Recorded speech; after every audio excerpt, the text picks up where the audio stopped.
morning, everybody. So we're going to talk about composition and design. So we're going to jump right on in here today. Good composition doesn't just happen. You need to have a good plan, and you need that plan before you start painting. Your design is your structure. It is what really makes or breaks a painting. If you don't have a good design, it doesn't really matter how good your technical skills are. Your painting is not going to be as successful as it would have been. So we're going to be breaking this up into two 20-minute sections. So when I start hitting about 20 minutes, I'm going to stop it, and then we'll do the second half. So we're just going to get kind of as far as we're going to go, and we'll see what we can do in 20 minutes. All right, so a couple acknowledgments. A lot of the information I have for today's lecture came from a couple of books. So Painter's Guide to Design and Composition by Margot Schultzke, and A Simple Secret to Better Painting by Greg Albert. Also from workshops that I've done with the late Terry Isaac, who actually had been a high school art teacher prior to becoming a full-time artist. We lost Terry a couple years ago, so he's a big loss to the wildlife art community. He still has a lot of work and books and videos that you can always look up online. He did paint in acrylics. And then also people that I've done multiple workshops with that I view as friends and mentors, Dustin Van Wetchel, Guy Combs, and Greg Beecham, all of which do workshops. They are incredible. I highly recommend anybody attend them. And also, Greg Beecham also has like a video available on his website called Confessions of a Wildlife Artist. It's kind of a step-by-step and painting along with him. He even includes a copy of the photo of what they're painting. So just some other ways that you can always learn more. So let's jump on in here and let's start talking about our elements of design. So we are going to talk about each one of these things broken down in more detail.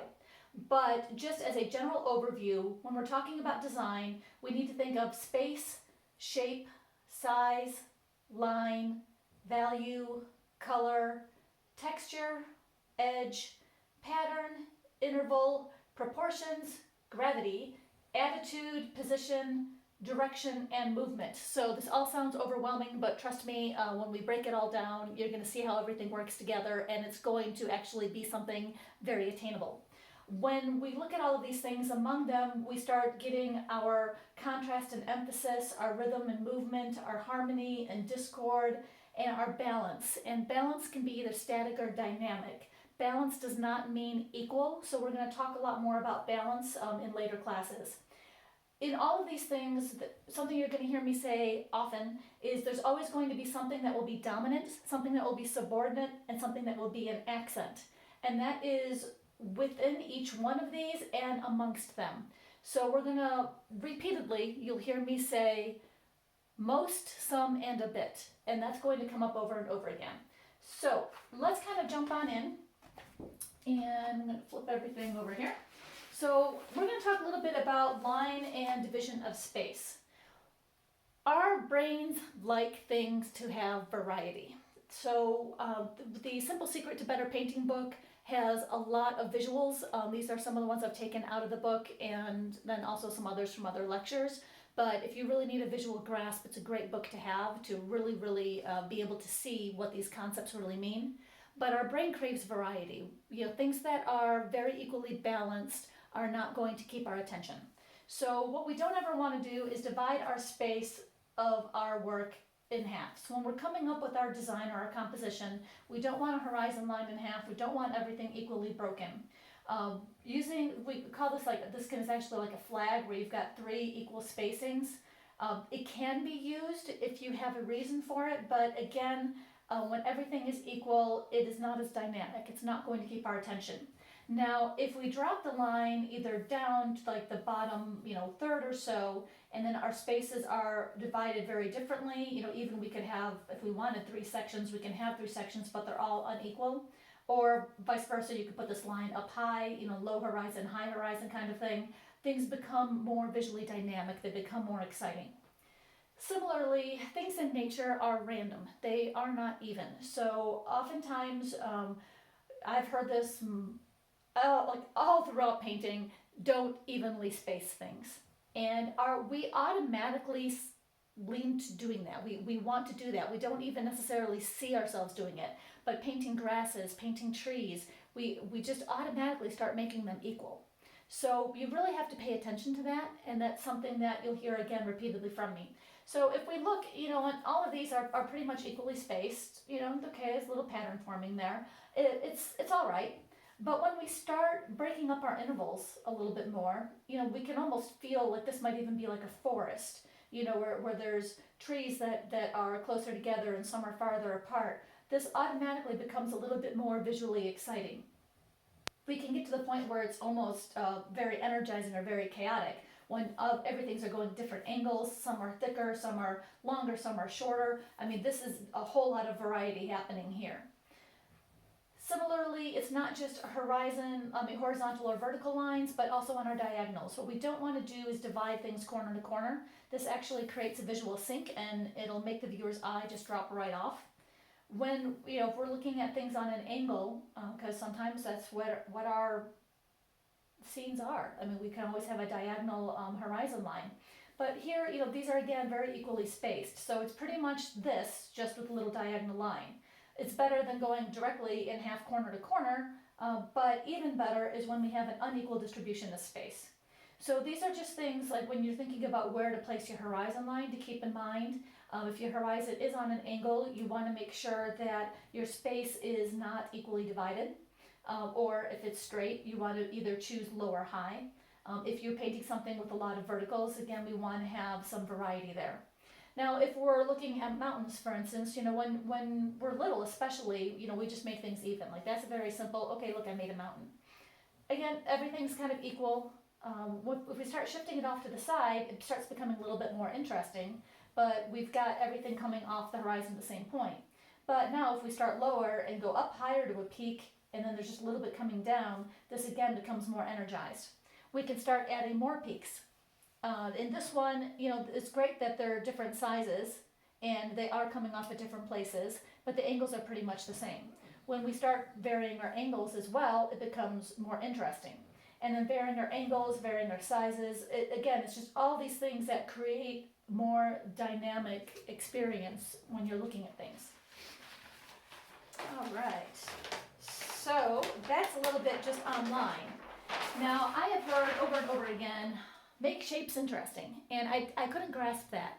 I had a picture of two little foals that were playing with each other, and one of my old art instructors, Lisa Vakta, she told me, she's like, but the negative spaces are boring.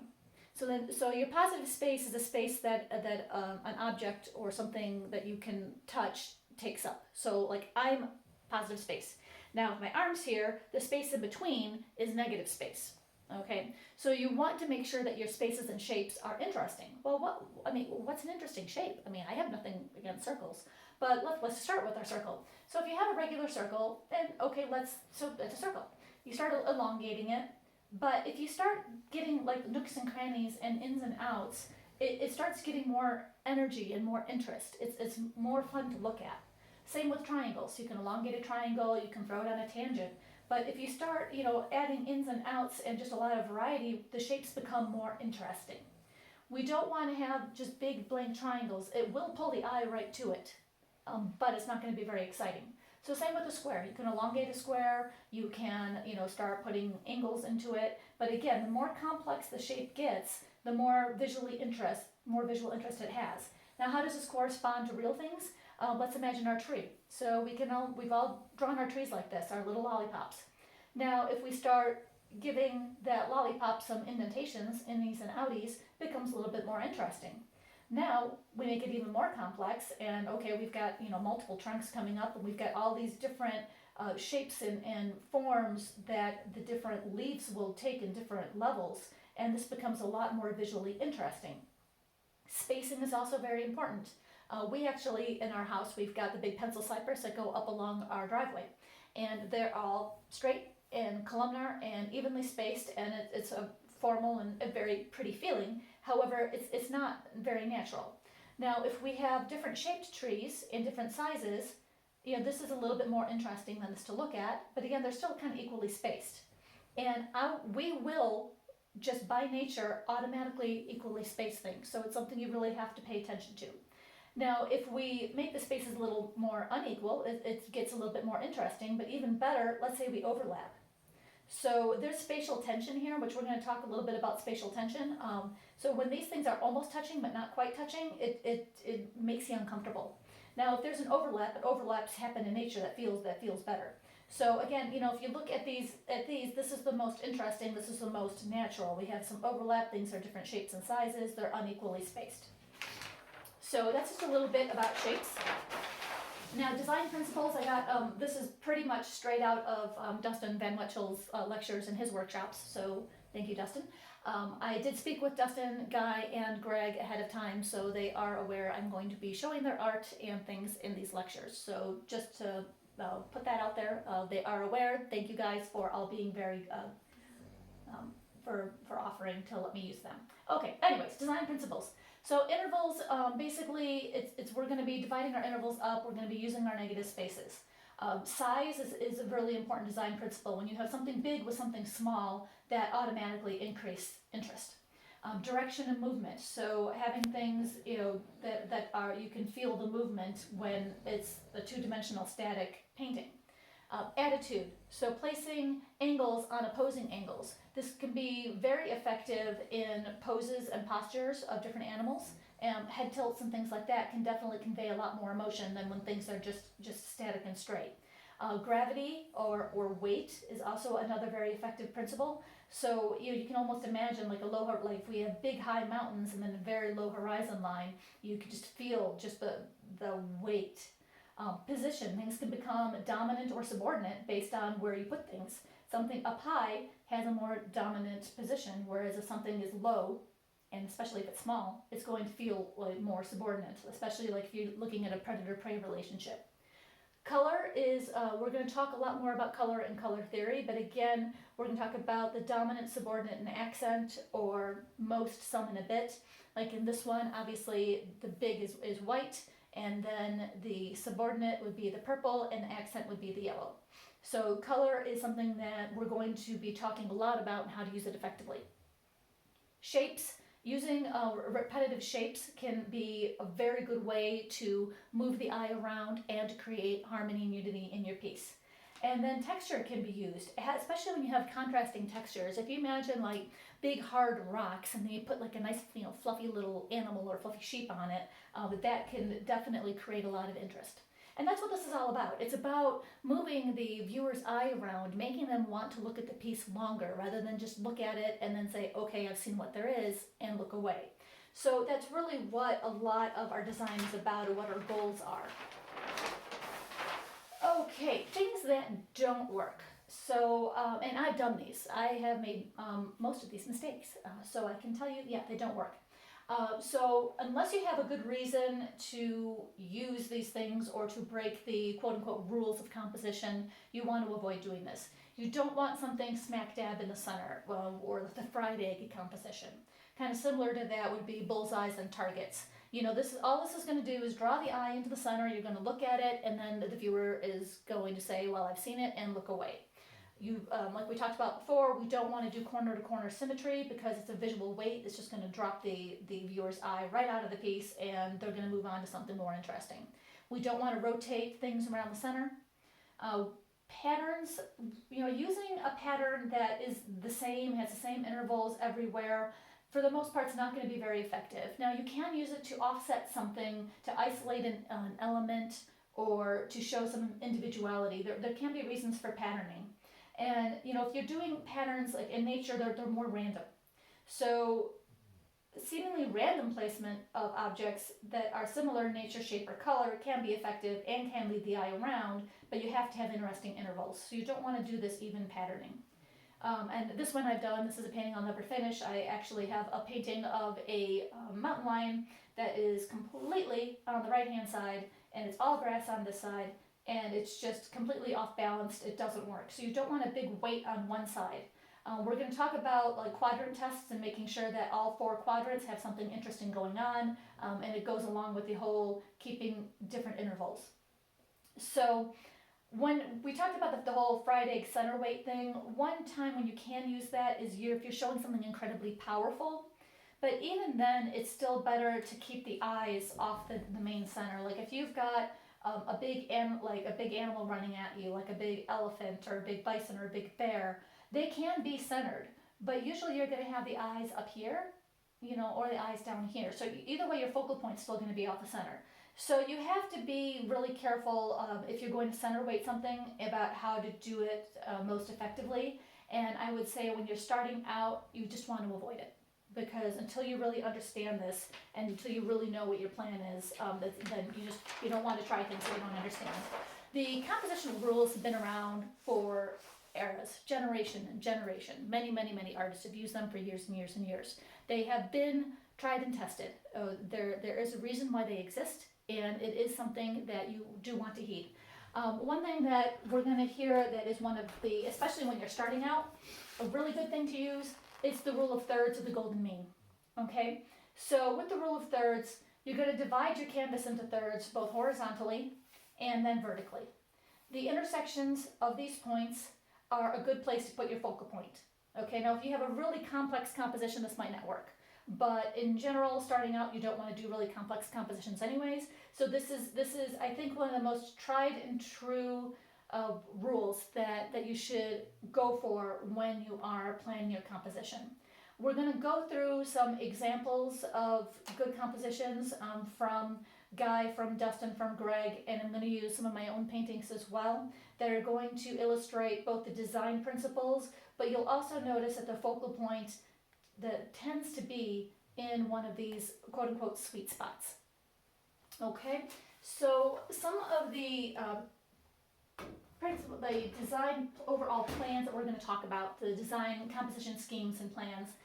So we've got like an S, and again with the S, your S isn't all even, okay? So you're going to have, smaller, shorter, wider, so S compositions or Zs are very, very, very effective. Dustin Van Wetchel is probably one of the best at using these, and I will show you what this means. We can use X's, U's or V's, where oftentimes the focal point's going to kind of fall into like where the curve is.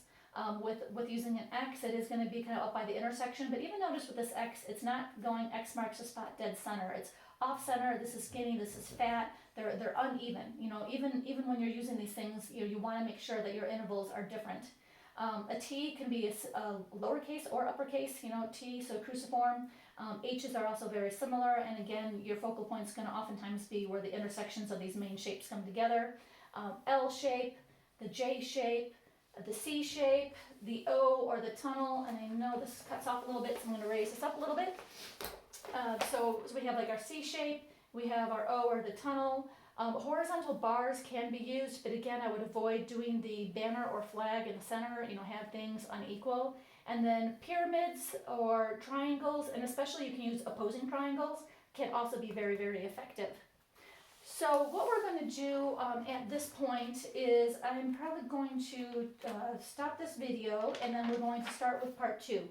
So what we're going to do is we're going to go through some examples that demonstrate these schemes. And then I'm going to go through some lists of basically the composition do's and don'ts. So I have the composition do's list and I have the composition don'ts list. Some of these things are not going to make complete sense right now because we do have to go into these lectures where we're talking about color and talking about value and talking more about shape. But this will at least kind of give you a good foundation of where to start and explain why we're going to go into some of these other things in more depth. So the lists that I do have on PDFs, so if you are interested in them and you want a copy for yourself, you can either take notes or you can email me, you can reach me via Facebook Messenger, you can comment to this video, you can go to my website at www.michellemccuneDVM.com. My email is m.mccune@svcglobal.net, so all sorts of different ways to reach me. I would also love comments because obviously I'm low tech and I'm just kind of trying to get this information out, and I want to know if it's resonating with people and what's going to help. So we're going to go through our composition do's and don'ts and go through some examples in this part 2 of composition and design. And then from there, we're going to start breaking down these design elements, and I'm also going to talk about using photographs. Once we get through all of these fundamentals, Then if there's interest, I will start going into things that I use, my tips, tools, and how I get started. So we're going to break now, and I encourage everyone to watch part 2 because this is going to be a lot more visually exciting because we really get to show actual art and how these concepts have been applied. So we'll see you in a few moments.